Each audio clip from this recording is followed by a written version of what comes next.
रसूलुल्लाह सल्लल्लाहु अलैहि वसल्लम ने फरमाया, जब शाबान आधा गुजर जाए तो रोज़े मत रखा करो।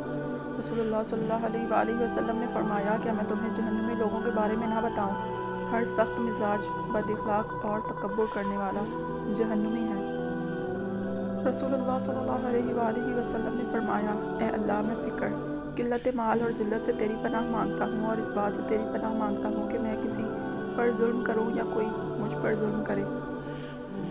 रसूलुल्लाह सल्लल्लाहु अलैहि वसल्लम ने फरमाया, अल्लाह से पनाह मांगा करो आजमाइश की, मुशक्क़त की, बदबख्ती की, पस्ती, बुरे ख़ात्मे और दुश्मन के हंसने से।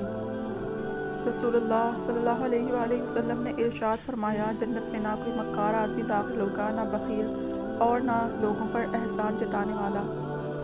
आप सल्लल्लाहु अलैहि वसल्लम ने फरमाया, कामिल मोमिन वो है जो खुश इखलाक हो और वालों से नरम सलूक करने वाला हो।